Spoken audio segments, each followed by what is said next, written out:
Alright, so we're finally back working on the XLT 600 two-stroke triple powered yard cart.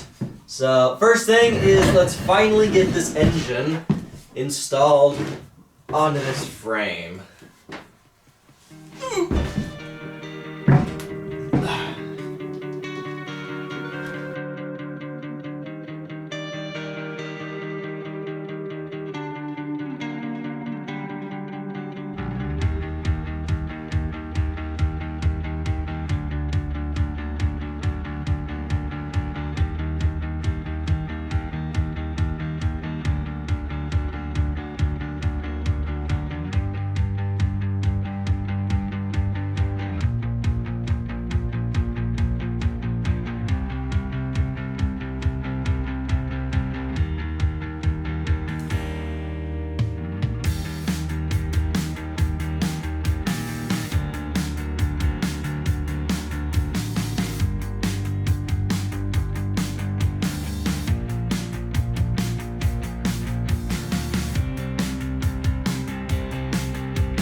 Yeah. We're probably gonna have to put some weights on the front of it.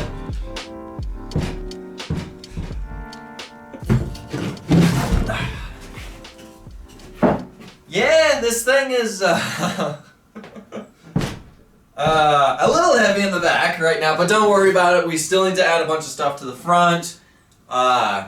There's going to be my weight in the front. If we need to add weights in the front, we will add weights. So don't worry. It'll balance itself out. Just right now, it's a bit heavy in the back. Alright, so by moving stuff around again, I was able to figure out a way to get the 2-speed out of the way of the of the header and expansion chamber on this thing, so therefore we don't have to modify the header to get the expansion chamber to fit. It can now fit right here. It clears the axle by like 3/4 of an inch. We can bend it up a little bit to make it a little bit more out of the way. We're probably gonna mount this thing something like right there. That way it's kind of out of the way of the seat a little bit. Next thing we need to do is we need to mount the seat, and we need to make sure it clears this. We don't want to burn our backs on the expansion chamber.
Yeah, this thing's definitely not going to be a comfortable ride.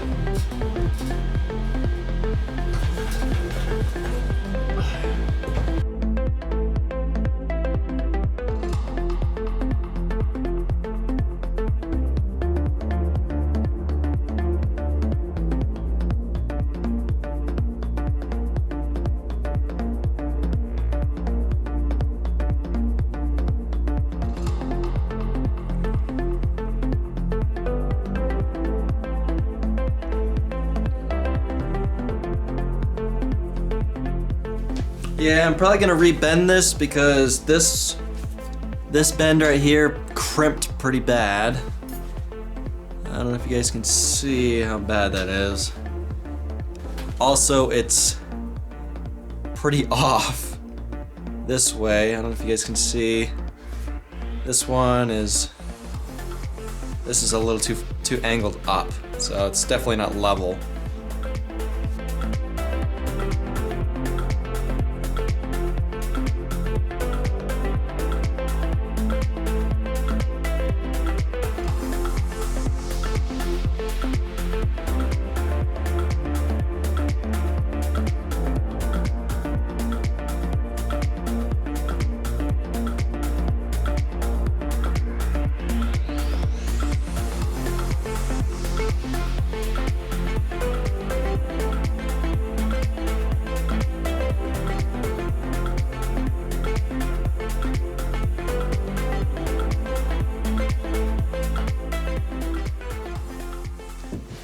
Alright, so installed the front portion where you're going to be putting your feet. I'm not really worried about how long this thing is, and I wanted to make sure that I'm comfortable sitting in it. Anybody can get in this thing and be comfortable, so I made it extra long. I didn't want to be, I don't want to make this thing like super tiny and you're squished in here. So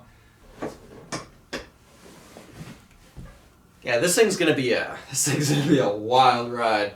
So I think the next step is we need to, let's install the floor pans on here and on there, and then we can work on steering somehow.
Alright, so I did want to install the steering in this video, but working on this thing this week has been a little bit slow. I've been sick for 2 days, and then it's the last 2 days we got a pretty decent amount of snow, and it's been freezing cold. So, we did get the engine installed, we got the seat installed, and the floor pan. There's a couple things we need to figure out. We need to figure out where the gas tank's going to go, where the radiator's going to go. Now, this engine, it is a two-stroke, and two-strokes require you to mix the oil with the gas. But with this engine, with snowmobiles, I didn't know this. I had to look this up. For people who have grown up north, this is probably an obvious thing. But for snowmobiles, you have 2 tanks, one for oil, one for gas. And then you have an oil pump that pumps the oil as the engine needs it. Now, I did look it up, and I can delete the oil pump on this. And just mix the oil with the gas, and but I'm not really sure if I should. I don't know if it would just be easier just putting 2 tanks on this thing, just leaving the engine how it normally runs. I'm not really sure. Let me know what y'all think I should do. Should I just put 2 tanks on this thing, or should I delete the oil pump on this? We also got to figure out where the radiator's going. I think the radiator's going to go just right here. I do want to put some type of mud guards on this thing, just so it doesn't sling mud. I don't mind if it slings mud back, but I kind of want to put some type of mud guard on the front, just so the driver doesn't get covered in mud that much. So that's going to protect the radiator if we do put it right here. And now, I'm also thinking about potentially adding some type of roll cage on this thing, just because of how small this thing is with such a massive engine. I don't think a roll cage would be the worst idea ever, but I'm not really sure if we should do it and how we should. We could do just 2 metal bars that just go up and then over and then back to the front, but that may look a little ugly. Or we could do just a simple hoop that just comes up, over, and then back down, just protect the driver in case this thing rolls over, just so this thing doesn't crush the driver. So let me know what y'all think. Should I add a roll cage? How should I add a roll cage? I don't know. Let me know what y'all think. But I gotta end this video here. Thank y'all for watching. I'll see you in the next video.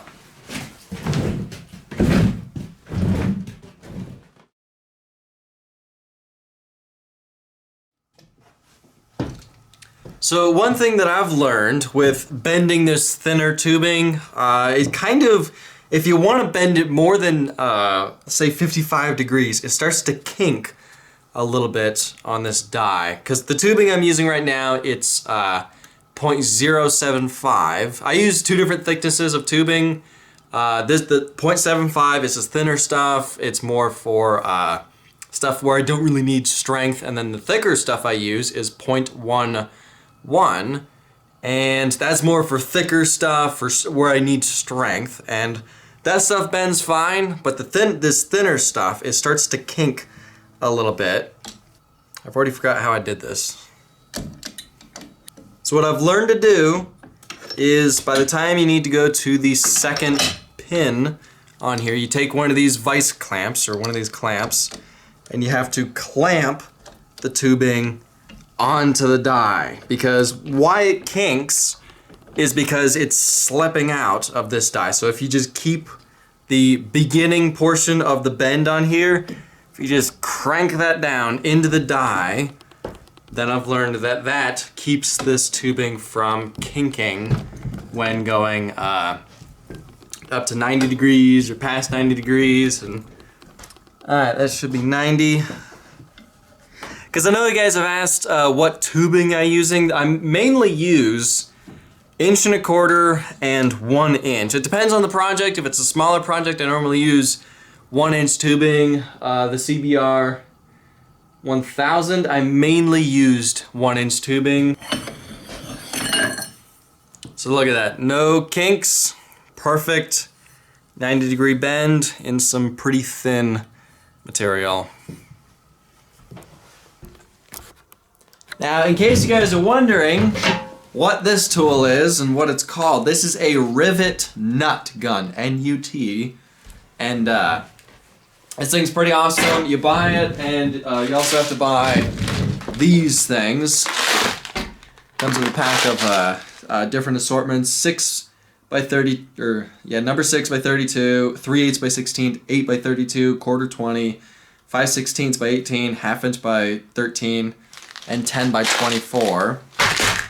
And basically what these are is they're just rivets with threads on the inside. This is the half-inch one, and you're able to just rivet these in to any material, and you can have threads on thin material. So this stuff's pretty awesome. I found this on Amazon. I think it was only like 32 bucks or something like that. So, in case you guys are wondering what this tool is, because I know last time I used it, I got a bunch of questions of what is that thing.